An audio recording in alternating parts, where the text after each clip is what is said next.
Welcome to the Ghost Show online, my fiends, booze, and ghouls. Your hosts, Seika Groves, Rachel Benter, and Ian Russell will discuss all things paranormal. Prepare to be afraid.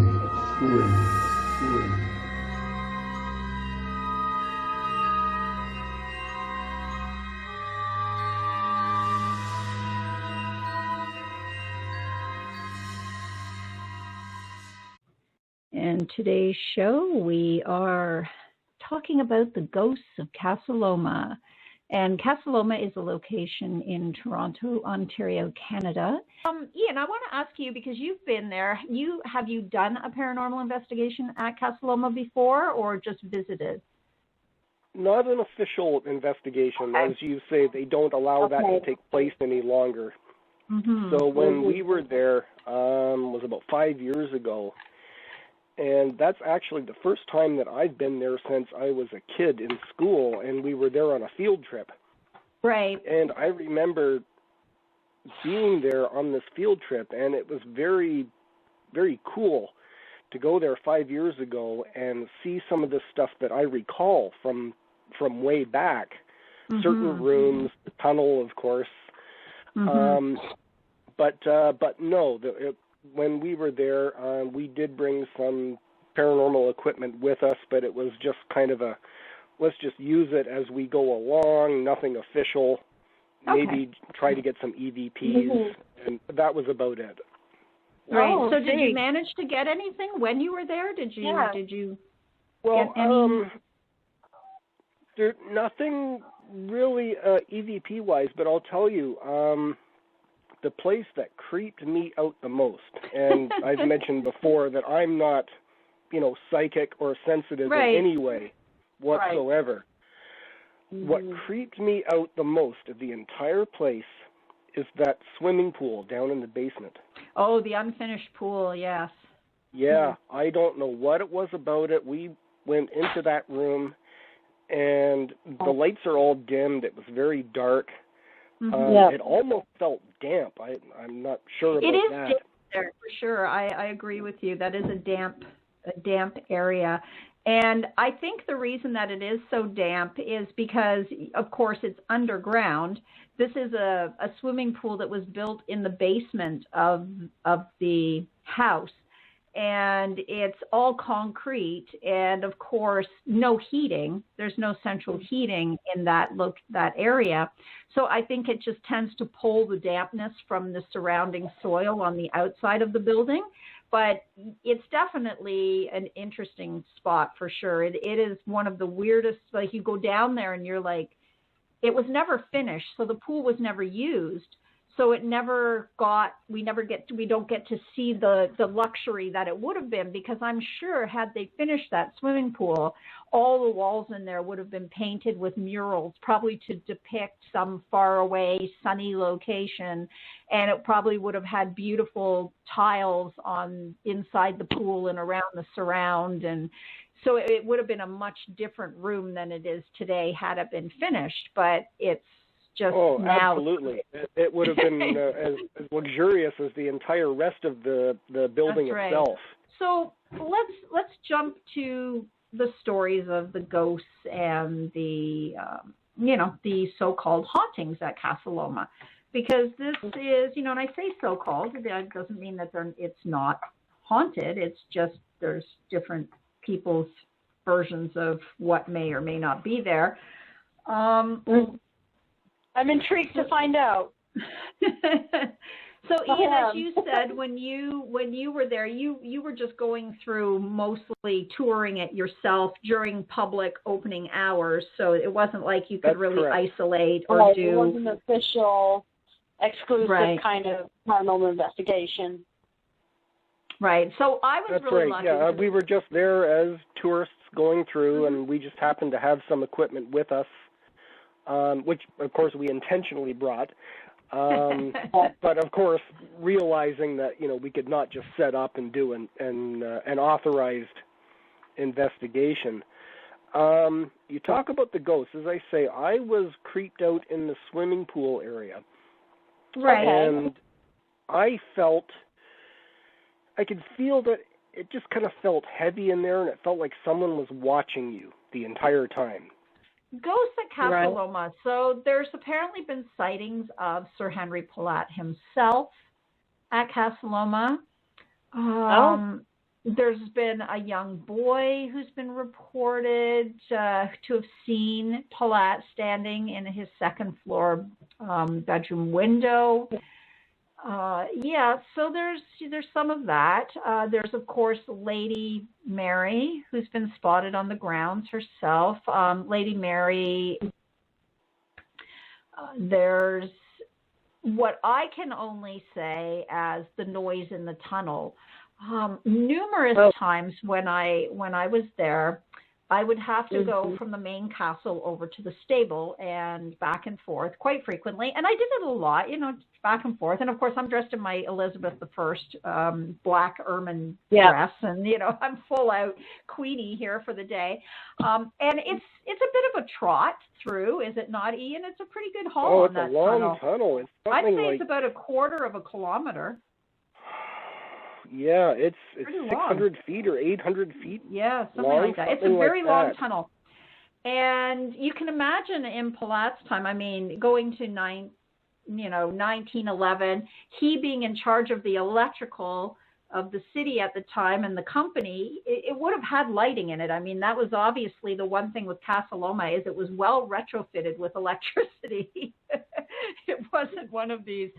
But the tunnel would have had some lighting in that. But even today, that lighting is still rather sporadic. I mean, it's lit, but it's not, it's not bright in there. And it's very damp in there. It's very dim and it's very wet.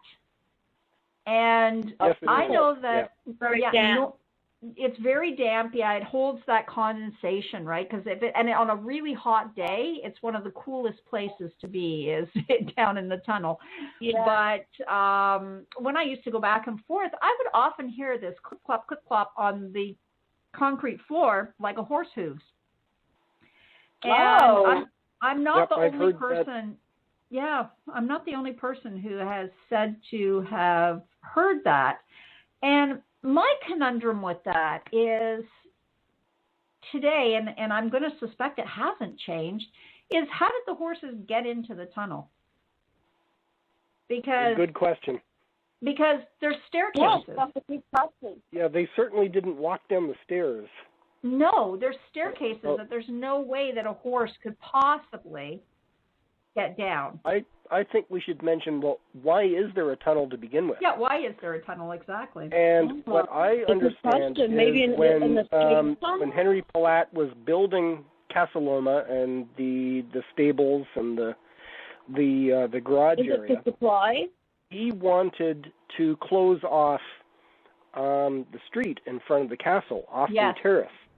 And the city told him, no, we can't do that. And so he said, well, then that's fine. I'll just dig a tunnel underneath it. And that's apparently how the tunnel came to be. Yeah, because he didn't want to have to cross the road from the main house over to his stables and to the hunting lodge because they put a road in. Oh my gosh! Right? Could you imagine that? Yeah. Now, what I've heard, the horses sound within the tunnels. It's my understanding that the spirit of the caretaker from the stable, who is the man who was hired to look after Henry Palat's horses, he's there. And that brings me to our second experience that we had. As I say, I was kind of freaked out with the vibes in the swimming pool. My partner, Trudy, she had an experience down in that tunnel. And I was wandering up and down the tunnel because I was thrilled with this tunnel. I was like a little kid at Christmas going back and forth going, ooh, and filming and all that kind of stuff. Because I love places like that. And Trudy was standing in the area where there's that open spot where you can look down onto the boiler furnaces. Oh, the old furnace, yeah, the old coal. Yeah. Yeah, for the boiler, yes. Yeah, and when she was standing there, of course, I'm off somewhere else in the tunnel, wandering back and forth. She felt fingers go through her hair. Interesting. And, so we suspect, based on the stories, that it was this caretaker who looked after the horses. Right. Now, we have no proof one way or the other, whether that, is factual or not, but that's our ghost stories for the building itself. Yeah, and it's funny because you say that because there have been other people that have remarked about somebody being in that tunnel and have actually had their hair grabbed or pulled as well while they're down there in the tunnel. So that's definitely something that has been reported more than once. At least if you do digging into the stories. It's not like it made it on the news last night. It's one of those things that seems to get reported quite frequently. I, at one point, remember, I don't know how old I was. I may have been 14. I was there, and I guess I was there with my mom and my brother probably, and my aunt. We went. And back in those days, the castle was less busy than it is now, right? I mean, Toronto in 1977, while being touristy and still a place of thing, it was much less congested. So I can remember going into Casa Loma as a young teenager and as a kid and kind of being able to almost roam freely without bumping into another person, like every 5 feet like you do now. Right? So yeah. It was much more accessible without a lot of people. But I do also remember having an incident there in that boiler area of seeing a man in my peripheral, in my mind's eye, however you might want to describe it, actually shoveling coal into the furnace. So I could see this. Wow. And, yeah, and I always remember that down there. I remember seeing him, and interesting. even when I go now, I still mentally I remember that image that I saw of and there was nobody there. It was just a spirit, presenting itself. But you could see him shoveling coal into this furnace, down there, and yeah.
Thank you for watching The Ghost Show Online. Join your hosts again next week as they discuss more tales of the supernatural, the paranormal, and all things spectacular.